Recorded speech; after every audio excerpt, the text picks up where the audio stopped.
Hey everybody, okay, we are here empty in Laurel, and let's find out what this fault code is about.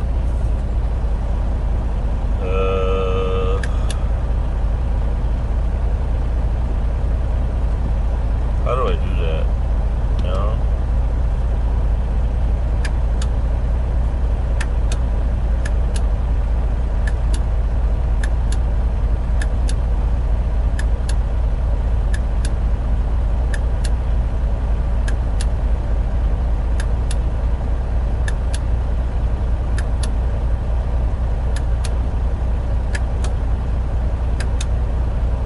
I don't know how to do that anymore.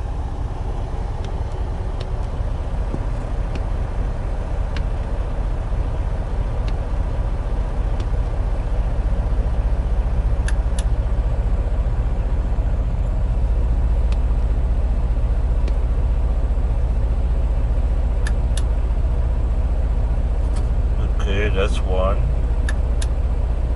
That's two.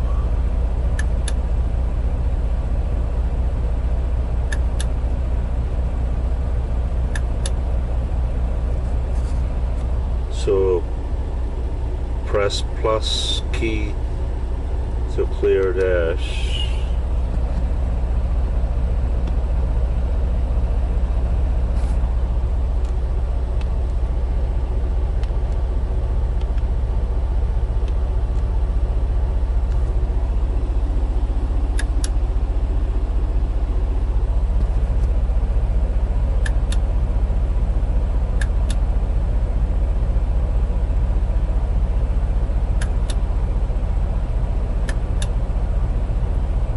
Okay, press the plus, hold and press one more time. All faults cleared.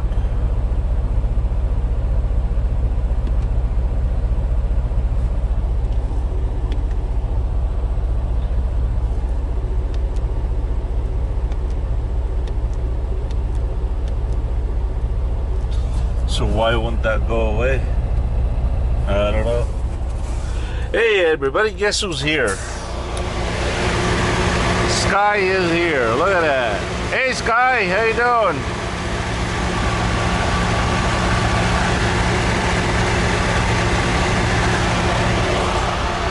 Steve is the one driving it.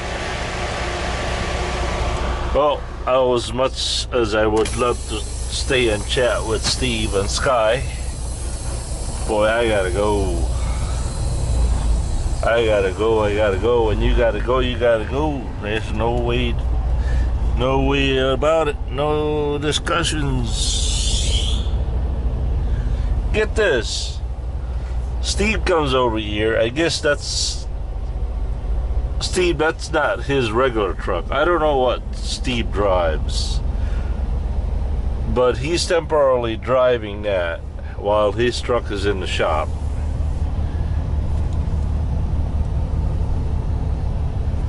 And so Steve doesn't have his personal stuff.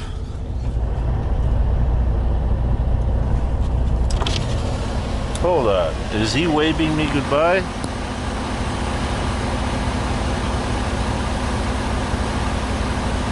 Or does he want something?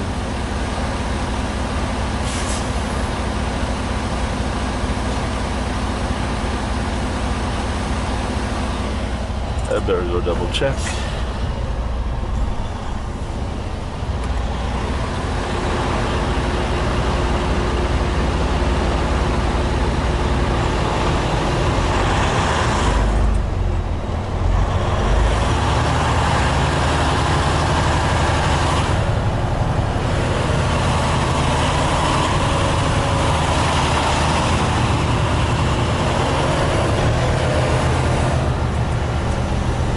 So anyway, Steve is temporarily driving Sky, and he doesn't have his safety vest, so he comes over here and says, let me borrow your safety vest. I said, I can do you better than that. I said, why don't I just give you one? So I did. Yeah, it was too small for me anyway.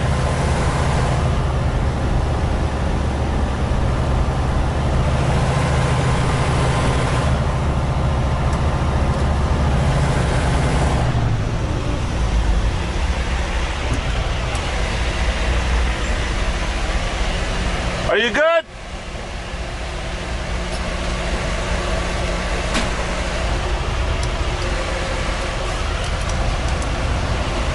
I thought you were running off, man. I just want to say thank you again for the vest, man. You're on camera. Say hello to everybody. Hello there. Isn't he good looking? All Californians are good looking. Where are you originally from? Man. Where are you originally from? I'm sorry? Where were you originally from? I am from Southern California, Oceanside. Oceanside. Yeah. But now you live in Maryland. I live in Maryland, about half a mile from the D.C. line inside the Beltway. Tacoma Park, Silver Spring. Are you related to all those politicians out there? Oh, heck no. There's Washington, then there's D.C. D.C. is cool. Yeah? Yeah, Washington. That's all right. Well, I better go. I thought you needed something. So. Oh, no. Thank you so much for stopping. All right. And, enjoy the vest. Look at that. I will, WEO vest. Look at man, that. I'm so shiny. I know. Oh. Thanks again, Johnny. Yeah.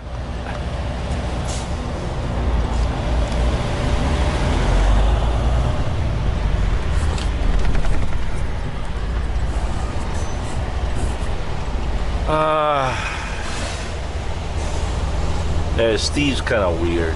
He calls everybody brother. Hey, brother. I guess he's got that be cool, man, be cool attitude.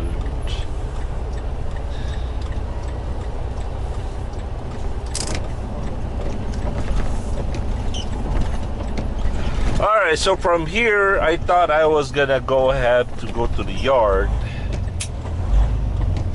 And I thought I was gonna have to go to the yard, drop off the paperwork, but I've already given Steve all my paperwork.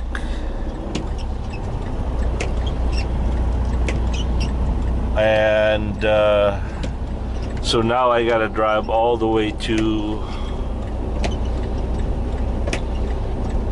Mount Crawford, which is 159 miles.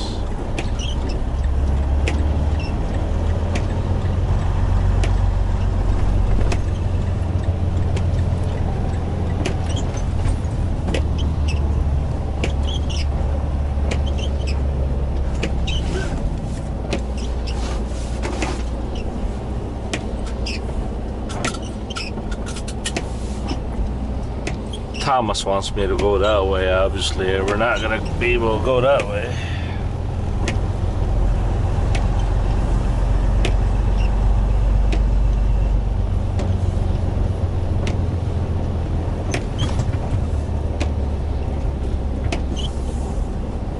Oh, okay, we're gonna take 95 south then. Okay.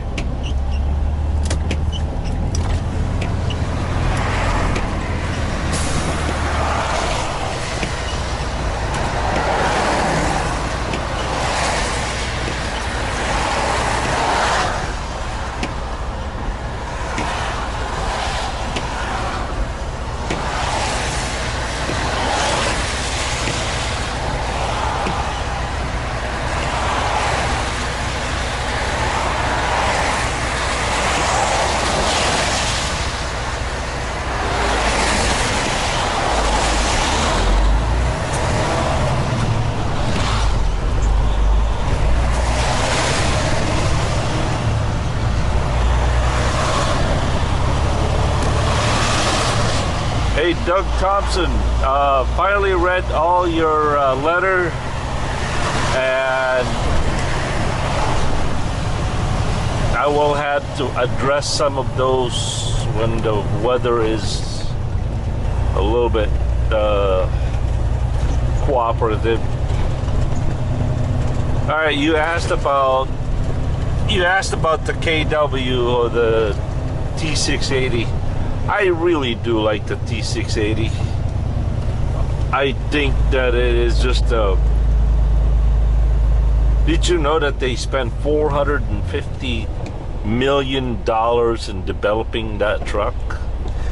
From what I heard, they brought in several hundred truck drivers of all sizes, ages, and they fit them all. They took their measurement, took the average, and all the fine tuning, and finally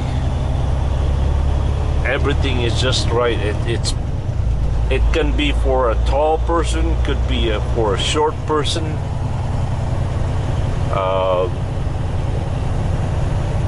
I really like it. I really do. As I may have mentioned earlier, the only thing that I don't like about the T680 automatic or any automatic transmission is when you're backing up and you're trying to finesse, you're trying to inch your trailer to the door.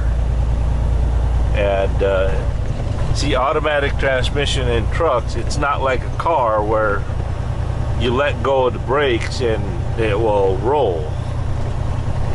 Automatic transmissions in trucks, if you don't apply an accelerator to it, it's not gonna move. So what happens is when you're backing up, more chances are that you're gonna slam your trailer on the dock. That is if you don't play with the accelerator pedal and the brake pedal at the same time. You put a little pressure, accelerator pressure to it, and then you play with the brakes. You hit the brakes a little bit, or you apply a little bit of a brake to it. You wanna keep it moving a little bit, but you wanna stop your truck with your brakes a little bit, and that's how you can finesse your backing up. I suppose it's not any. Well, I don't think anything can beat a manual transmission with the clutch, but other than that, I really like it. I can't say anything bad about the T680 at all. And as far as the way it's built, durability wise or reliability, and the cost, well, take it from a steering holder.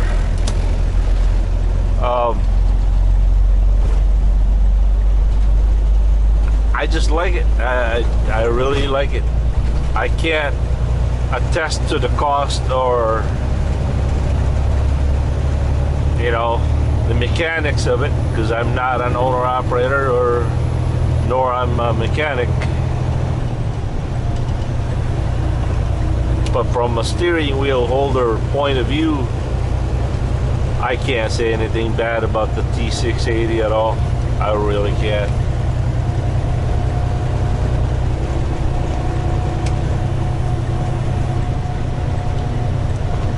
And I think we need to be on the left lane for this one.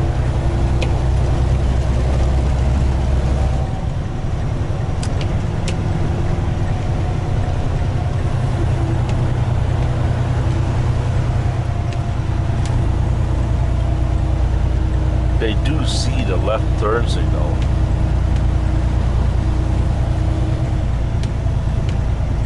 They just choose to ignore it.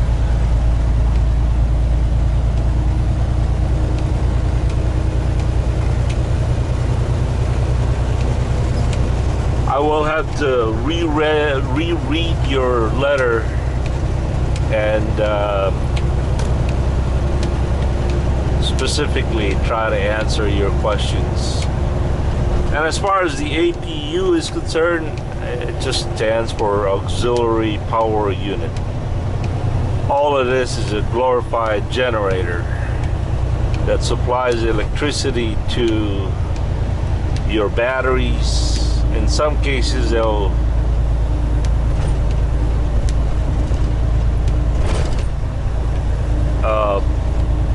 the coolant on your APU is tied to the coolant of the truck. So basically, you have two engines and one coolant system. And so what happens is when you park for the night and you run your APU or your auxiliary unit system, your auxiliary will use the coolant, and that will circulate between the APU and the big engine, and that will circulate the coolant and keeping the main engine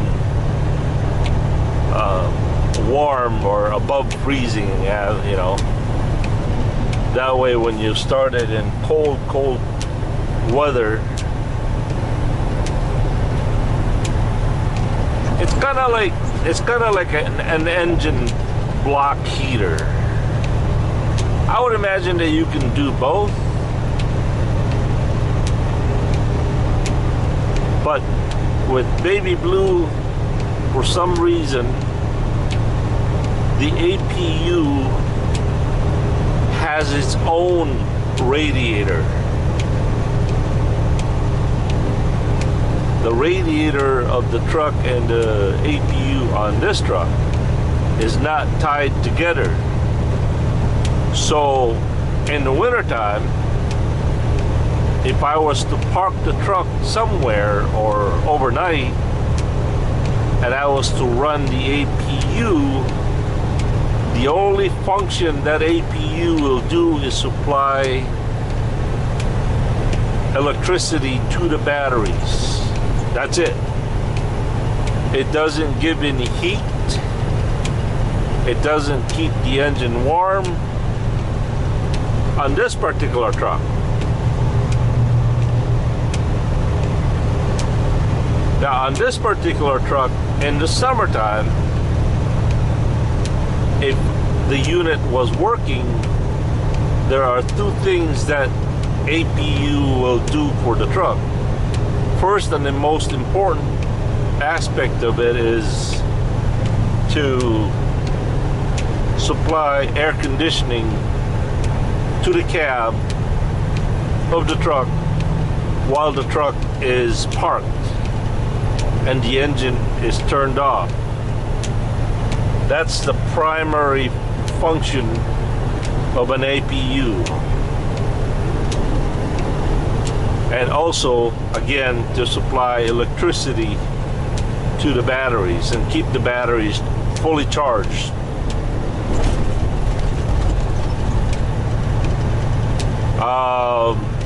As far as I know, there is no APU that supplies 110 volts. I don't think that there is an APU with itself has a generator instead of an alternator. The APU here has an alternator, not a generator. Now I do have 110 volt supply here because we have an inverter. An inverter is a unit, an electronic unit that converts 12 volts DC direct current to 120 volts AC alternating current. There you go.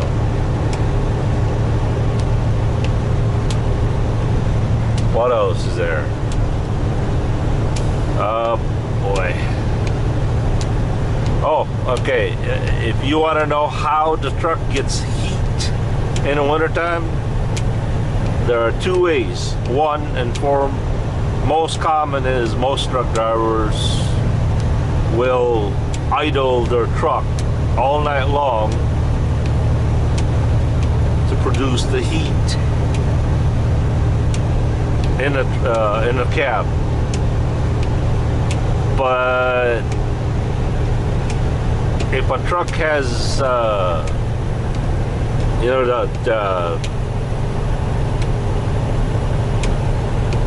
the bunk heater, what I call a 12-volt diesel turbine engine, that's the only thing that will supply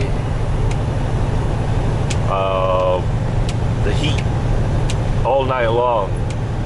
And they claim that that unit will only suck up about, oh, I don't know, 2 cups of diesel fuel in an 8-hour period, and that in 8-hour period is all basically a fully charged truck, fully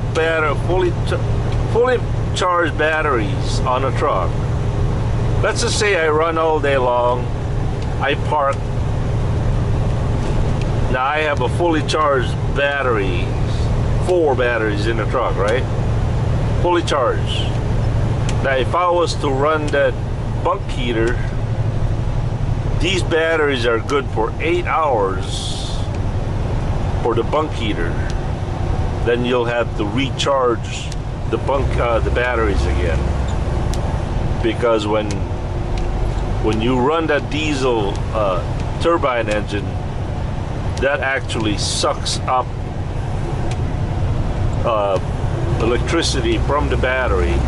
It doesn't charge, but you can run that unit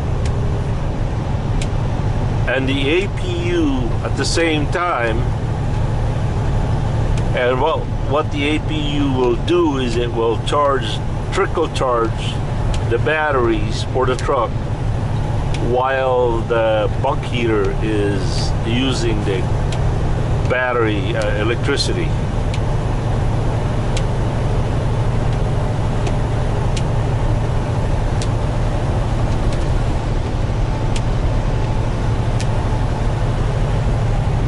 So again, if you were to run that bunk heater without the APU running, you can run it for about 8 hours before the low voltage sensor kicks in and renders the bunk heater to shut down before you get a fully charged batteries again. That way it doesn't completely drain the batteries, so that the truck can restart itself again. There's also another feature in this truck. It's called idle management.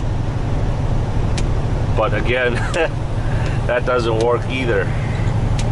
And the Freightliner dealership can't find what's wrong with it. The idle management feature is you set the temperature at your preference level at either heat or cold, and once the optimum temperature is reached, the engine will turn off, and once if it's out of range, the engine will automatically turn on.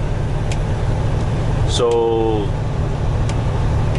the truck could start 4, 5, 10 times in a night. And if you're a light sleeper, yeah, I heard people have a hard time sleeping with idle management, because just imagine you're sleeping and somebody climbed up in your truck and started the engine, and if you're not a deep sleeper, you're definitely gonna wake up and feel that.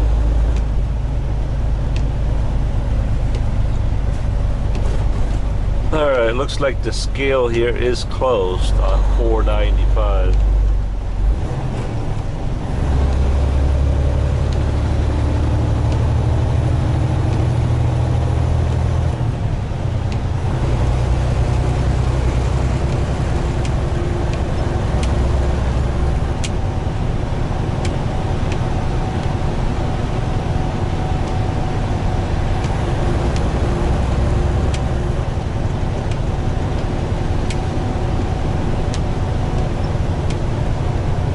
take 495 west, which is this side.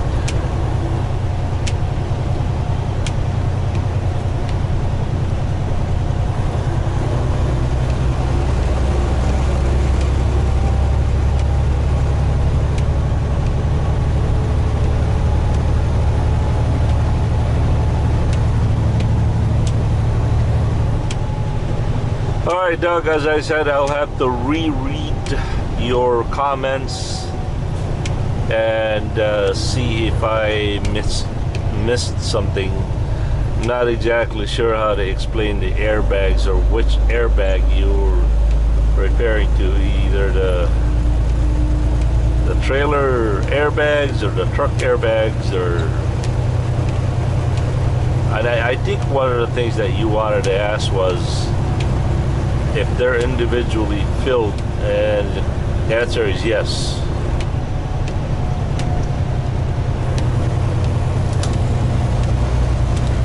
The airbag makes the truck suspensions ride a lot smoother than spring air suspensions.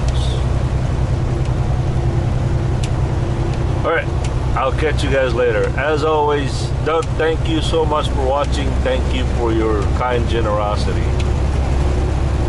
Johnny, be good here. Peace.